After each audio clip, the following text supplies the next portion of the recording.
الحمد لله وكفى وسلام على عباده الذين اصطفى أما بعد فأعوذ بالله من الشيطان الرجيم بسم الله الرحمن الرحيم أرأيت الذي يكذب بالدين فذلك الذي يدعو اليتيم ولا يحض على طعام المسكين فويل للمصلين الذين هم عن صلاتهم ساهون الذين هم يراءون ويمنعون الماعون صدق الله مولانا العظيم وصدق رسوله النبي الكريم ونحن على ذلك لمن الشاهدين والشاكرين والحمد لله رب العالمين. اللهم صل على سيدنا مولانا محمد النبي الأمي وعلى آله وسلم تسليما كثيرا كثيرا. اللهم رب الحل والحرام ورب البيت الحرام ورب الركن والمقام أبلغ لروح سيدنا مولانا محمد من السلام. اللهم صل على سيدنا مولانا محمد النبي الأمي وعلى آله وسلم تسليما كثيرا كثيرا. اللهم رب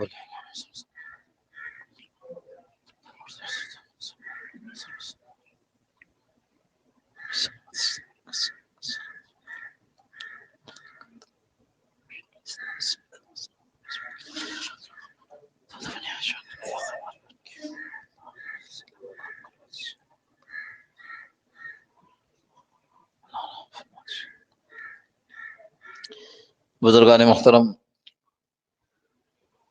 اللہ جل جلالہ و من والہ نے حضور اکرم صلی اللہ تعالی علیہ وسلم کے ذریعے ہم لوگوں کی ان ضروریات کو پورا کرنے کا ایسا نظام بنایا جن ضروریات کو ہم خود سے پورا نہیں کر سکتے تھے.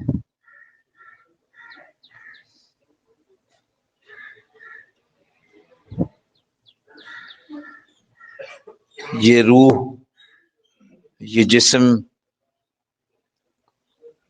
اس کے مجموعے کا نام انسان ہے. جسمانی ضرورت کو پورا کرنے کے لیے کھیتی کر کے اناج، غلہ، سبزی، پھل،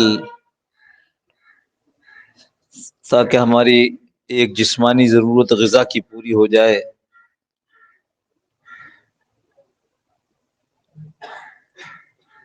اسی زمین سے ایسے پودے نکلیں جن سے لباس بن جائے، وہ چاہے سوت ہو چاہے ریشم ہو. اسی زمین سے ایسے معدنیات نکل جائیں جیسے سیمنٹ ہے، جیسے لوہا ہے، اور یہ سب ہمارے جسمانی ضرورتوں کو پورا کرتی چلی جائیں. روح، اس کی ضرورت کو کیسے پورا کیا جائے، اس کے لیے اللہ رب العزت نے انبیاء علیہ السلام کا سلسلہ جاری فرمایا، جنہوں نے آ کر یہ بتلایا کہ روح کو کیسے غذا دی جاتی ہے، روح کو کیسے بہتر سے بہتر خوشبودار بنایا جا سکتا ہے، روح کو کیسے اس قابل بنایا جا سکتا ہے کہ روح کل اللہ جب جسم سے نکلے تو اللہ کے ہاں جا کر سجدہ ریز ہو سکے.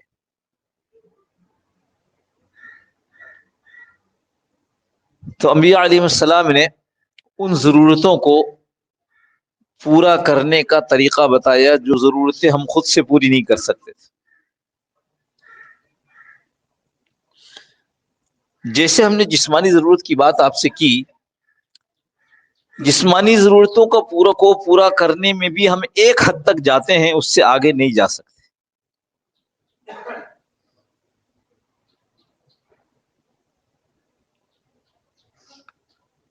یہاں سوت کا، کاٹن کا، روئی کا، کپاس کا کام کرنے والے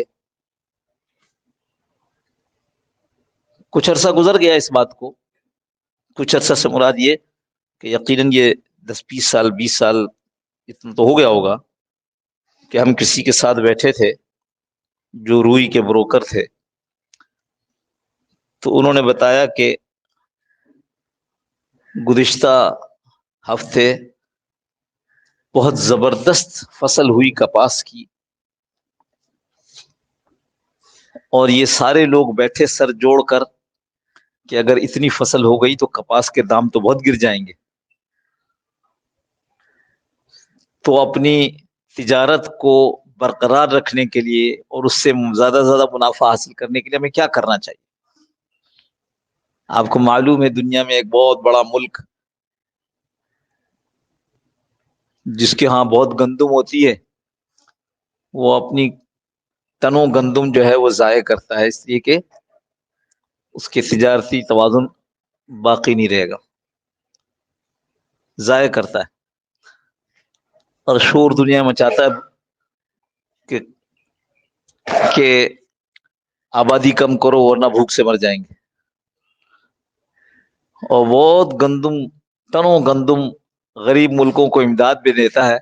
لوگ سمجھتے ہیں بڑی فیاضی کر رہا ہے، یہ فیاضی نہیں کرتا، وہ اپنی تجارت کا توازن برقرار رکھتا ہے. خیر، تو یہ لوگ اس سوچ میں پڑے کہ کیا کیا جائے. وہ صاحب مجھے بتانے لگے کہ پچھلے ہفتے اس کی میٹنگ ہوئی تھی، اور ابھی گزشتہ دن رات کے وقت ایک کیڑا ایسا آسمان سے آیا ہے کہ کپاس کی ساری فصل کھا گیا. اب یہ ہے کہ بھائی اب تو ہمیں جتنا کپاس ہم استعمال کرتے ہیں سارا کا سارا باہر سے لانا پڑے گا. میں جو بات عرض کر رہا تھا اس کو یاد رکھیے کہ مثال میں نے کیوں دی. جسمانی ضرورت کو پورا کرنے کے لیے بھی جو نظام ہے ہم یہ سمجھتے ہیں کہ ہم اس کو اس کے ذریعے پورا کر رہے ہیں، یہاں بھی ایک حد تک جا کر پھر ہم مجبور ہو جاتے ہیں، پھر ہمیں نبی کی ضرورت پڑتی ہے کہ اب ہم کیا کریں. انبیاء علیہ السلام ان چیزوں کو بتاتے ہیں جن چیزوں کو ہم نہیں کر سکتے، جو ہمارے قابو میں نہیں ہے. بڑے مکان بنائے، زبردست عالی شان محل بنائے، بہت مضبوط بنائے، اور ایک جھٹکا آیا اور سب کے سب 1.5 منٹ کا جھٹکا تھا، 1.5 منٹ کا. جن پر وہ جھٹکا آیا وہ تو کہتے ہیں وہ 1.5 منٹ تھوڑی تھے، ہمیں تو پتہ ہی نہیں چل رہا تھا کہ یہ کہ کب رکے گا. یہ ہم ایک دیوار سے لڑکتے ہوئے دوسری دیوار پر جاتے تھے، اور پھر وہاں سے جھٹکا پڑتا تو ہم دوسری طرف آتے. تو یہ بسم اللہ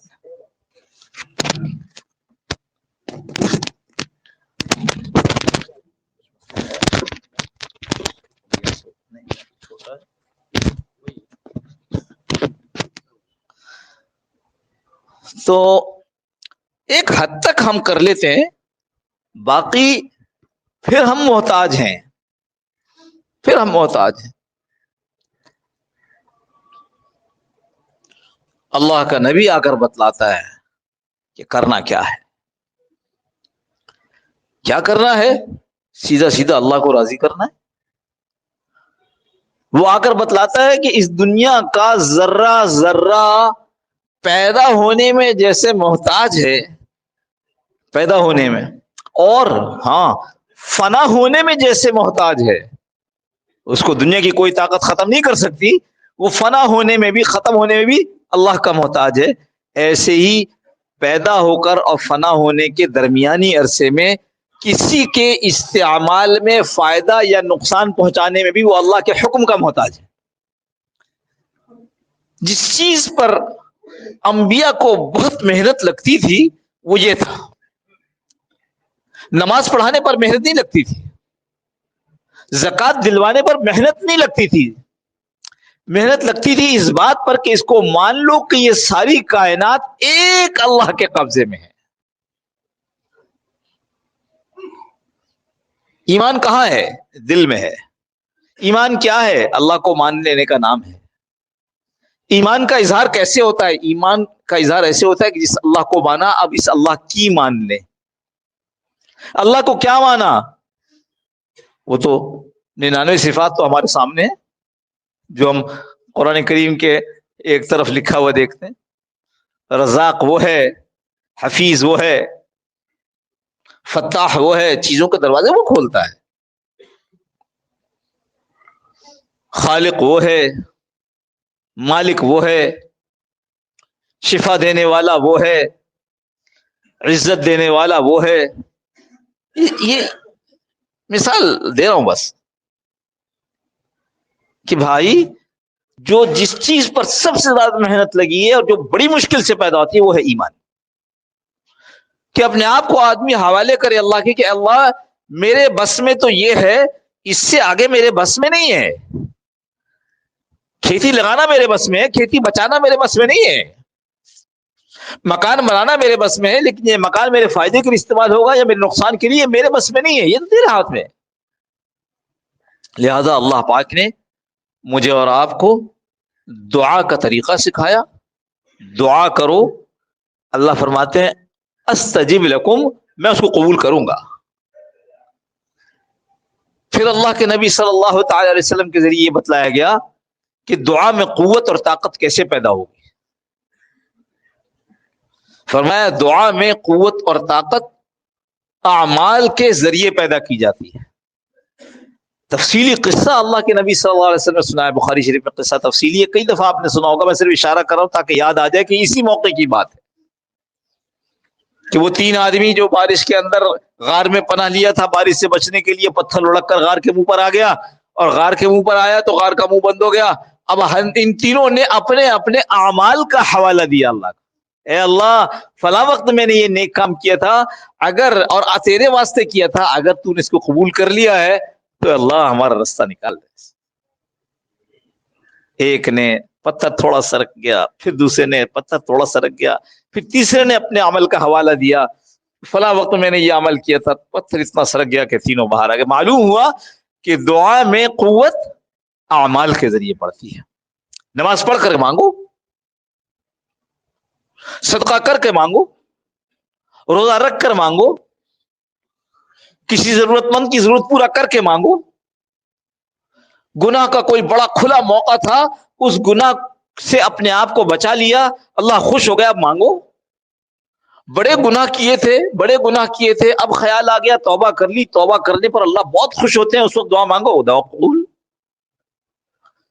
یعنی جو بات شروع میں کی، نبی صلی اللہ تعالی علیہ وسلم کے ذریعے اللہ نے ہماری ان چیزوں کو بتلایا جن کو ہم نہیں سوچ سکتے تھے، ہم پورا نہیں کر سکتے تھے، ہماری قدرت میں نہیں تھا. سب سے پہلی بات یہ بتلائی کہ ساری چیزوں کا مالک میں ہوں. دوسری بات یہ بتلائی کہ اگر مجھ سے کچھ چیز چاہیے تو دعا کرو، میں اس کو قبول کر لوں گا. تیسری چیز اپنے نبی صلی اللہ علیہ وسلم کے ذریعے بتلائی کہ تم اپنی دعاؤں کو مضبوط بناؤ. کیسے بناؤ؟ اعمال کے ذریعے بناؤ. اچھا، جیسے ہم اس دعا کو سمجھتے ہیں ایسے ہی ہم بد دعا کو بھی خوب سمجھتے ہیں. کوئی آدمی اگر کوئی بد دعا دے دے تو جن کا اللہ پر یقین ہے بیچارے ہل جاتے ہیں.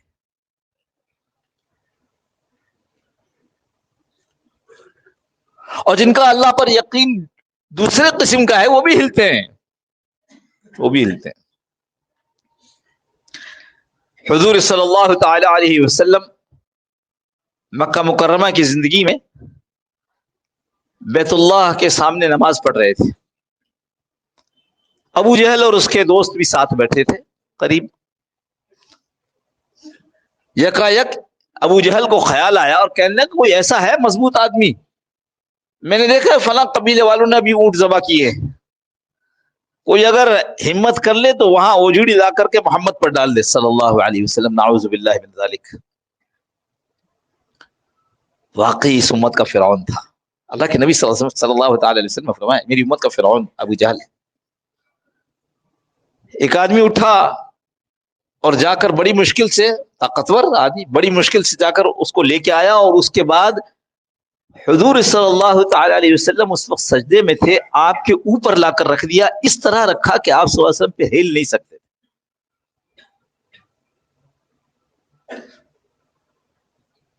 اور روایات میں جو لکھا ہے وہ یہ کہ اب ہنس رہے ہیں، یعنی ترجمہ کرنے والا لکھا ٹھٹھے مار رہے ہیں، ہنس رہے ہیں، خوش ہو رہے ہیں، دیکھو ہم نے کیسا مذاق کیا اس کے ساتھ، نعوذ باللہ من ذالک. اللہ کے نبی صلی اللہ تعالی وسلم اسی حال میں تھے. کسی نے گھر جا کر بتلایا صاحبزادی تشریف لائیں, بڑی مشکل سے کھینچ کھانچ کر نیچے کیا. اللہ کے نبی صلی اللہ علیہ وسلم فرفع رأسہ, تب اللہ کے نبی صلی اللہ علیہ وسلم نے اپنا سر اٹھایا اور کہا اللہم علیک بقریش, اللہم علیک بقریش, اللہم علیک بقریش. ابو جہل کا, ساتھیوں کا, دوستوں کا اس کے منہ فق ہو گیا. یہ کیا ہوا؟ انہوں نے تو ہمیں بد دعا دی ہے کہ اللہ قریش کو پکڑ, یہ میرے ساتھ کیا کر رہے ہیں؟ اللہ قریش کو 3 دفعہ. حالانکہ ایمان والے نہیں تھے, لیکن جتنا ایمان تھا وہ یہ تھا کہ اس شہر کے اندر اگر کوئی بد دعا دے گا تو وہ دعا پوری ہو جائے گی. پریشان ہو گئے. یہ حقیقت ہے, جیسی دعا کی قبولیت ہے ایسی بد دعا کی قبولیت ہے. اتق دعوت المظلوم, مظلوم کی بد دعا سے بچو.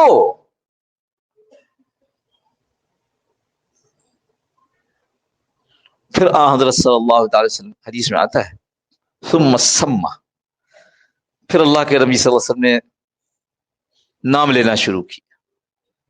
اللہم علیک بابی جہل وعلیک بعتبہ بن ربیعہ بن شیبہ بن ربیعہ وعلیک ولید بن عتبہ وعلیک امیہ بن خلف وعلیک عقبہ بن ابی معیط. اور راوی کہتے ہیں 7ویں کا نام میں بھول گیا. روایت کرنے والے کہتے ہیں میں 7ویں کا نام بھول گیا. 7واں کا نام بھی لیا آپ سوال سے. اور پھر خود کہتے ہیں یہ بد دعا پوری ہوتے ہم نے بدر میں دیکھی جب ان ساروں کی لاشیں منہ بگڑے ہوئے اور سب پڑی تھی نیچے.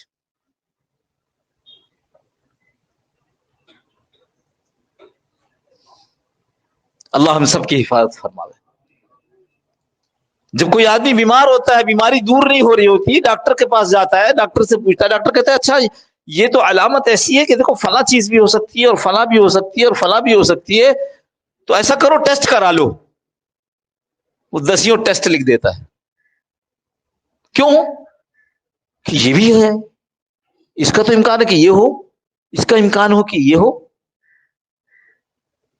پوری امت مجھ آپ سمیت چاروں طرف سے دشمنوں کے نرغے میں ہے,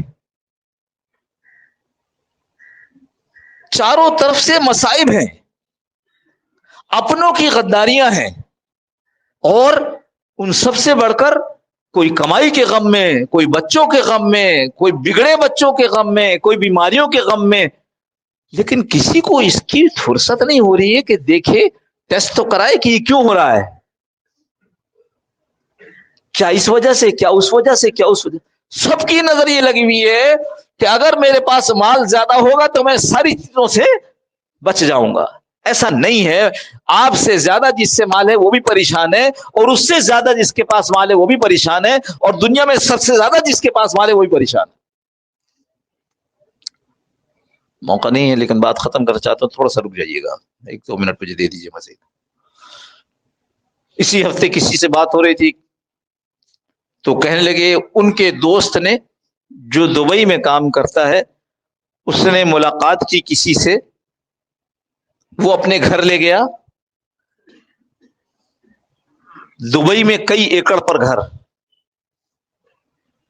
کم از کم اس کے محل تک پہنچنے کے لیے اس کے دروازے سے محل تک ½ کلومیٹر چلائے گاڑی. اترنے کے بعد اس نے اشارہ کیا یہ جو سامنے بنا ہوا ہے نا بلڈنگ, یہ بلڈنگ میری گاڑیوں کے لیے. اس نے گاڑیوں کے لیے کہا, میرے پاس اصل میں 87 گاڑیاں ہیں, جن میں سے 12 جو ہیں رولز رائس ہیں. میں صرف اتنا اشارہ کر رہا ہوں, اس سے آپ اندازہ کر لیجیے. اور اصلاً رو رہا تھا, چین نہیں ہے, دل پریشان ہے.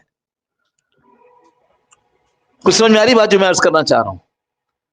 ہاں, مال مسئلے کا حل نہیں ہے, یہ پریشانی یہ اوپر سے آتی ہے. اس کو دیکھیے. وقت بہت ہو گیا, بس 2 منٹ مجھے اور دے دیجیے. آج زیادہ میں وقت کی پابندی کرنے کی کوشش کرتا ہوں. اللہ کے رسول صلی اللہ علیہ وسلم نے ارشاد فرمایا من صلاھا لغیر وقتہا، جو اپنی نماز کو پڑھتا ہے وقت کو ٹال کر، ولم یسبغ لہا وضوءہا، اس کے لیے وضو بھی صحیح سے نہیں کرتا، پوری طرح نہیں کرتا جیسے وضو کرنا چاہیے، ولم یتم خشوعہا ولا رکوعہا ولا سجودہا، نہ خشوع، نہ صحیح رکوع، نہ کہیں سجود، بس خرجت سوداء مظلمۃ، بس پھر یہ نماز ختم کرتا ہے، وہ نماز اٹھتی ہے، نکلتی ہے نا، نماز تو نکل کر سیدھا اوپر جاتی ہے، جس کے لیے حدیث دوسری حدیث میں ہے کہ بعضوں کی نماز جو ہے وہ مسجد کی چھت تک بھی نہیں جاتی، تو وہ اٹھتی ہے بالکل بدصورت کالی، تقول، اور کہتی ہے یضیعک اللہ کما تضیعنی، اللہ تجھ کو بھی ایسا برباد کر دے جیسا تو نے مجھے برباد کیا. کس کی بد دعا ہے دوستو؟ اور کون لے رہا ہے؟ یہ چوک پہ بیٹھے والا نہیں لے رہا ہے، یہ شراب کھانے والا نہیں لے رہا ہے، اس زنا کرنے والا یہ بد دعا نہیں لے رہا ہے، اس بد دعا کو لینے والا مسجد کا نمازی ہے. یہ عرض کرنا چاہتا ہوں میرے دوستو، یہ مسجد والے اگر اپنی زندگی کو صحیح کر لے اور زندگی صحیح ہوگی نمازوں سے، اگر مسجد والے اس پر آ جائیں کہ میں مضبوط نماز پڑھوں گا تو کم از کم نماز کی بد دعا سے تو بچیں گے. بس اتنا کہنا تھا. آج زیادہ وقت ہو گیا، مجبور تھا کہ وہ بات اس میں پیچھے تمہید میں زیادہ ہو گئی. آج یہ کرنا ہے، جتنے نماز پڑھنے والے ہیں، جتنے یہاں بیٹھے ہیں، مجھے مت بتاؤ، نہ ہاتھ اٹھاؤ، اپنی نماز کو پر غور کیے ہوئے کتنا عرصہ ہو گیا کہ میں کیسی نماز پڑھ رہا ہوں، میں نماز میں کیا پڑھ رہا ہوں، صحیح پڑھ رہا ہوں، غلط پڑھ رہا ہوں. میں نماز پڑھنے کے لیے آتا ہوں، اللہ کے علاوہ ہر چیز کا دھیان نماز میں ہوتا ہے، کیا میری نماز قابل قبول ہے اللہ کے ہاں؟ کم از کم اتنا فکر تو ہو کہ اللہ جو نماز میں پڑھ رہا ہوں وہ نماز میرے لیے بد دعا نہ کرے. کوشش کریں گے نا اس کے لیے. علماء شہر میں موجود ہیں، علماء کو دکھایا جائے، اولیاء اللہ موجود ہیں، ان سے اپنے دل کی اصلاح کرائی جائے کہ تاکہ نماز میں غفلت نہ پیدا ہو، دھیان پیدا ہو. سب چیزیں ہیں، اللہ نے وقت دیا ہے نا، موت تو نہیں ابھی آئی، صحت دی ہے، بیماری ابھی نہیں آئی ہے، بہت ساری سہولتیں ابھی ایسے ہیں کہ جن میں لگ کر کے ہم اپنی نمازوں کو درست کر سکتے ہیں. پھر بھی کچھ سمجھ میں نہ آئے تو نماز کے بعد مشورہ کر لیجیے، ہم اس میں بتا دیں گے. کوشش کریں گے نا اس کے لیے. وآخر دعوانا الحمدللہ رب العالمین. پہلے اذان ہوگی، اس کے بعد سنت ادا فرمائیں.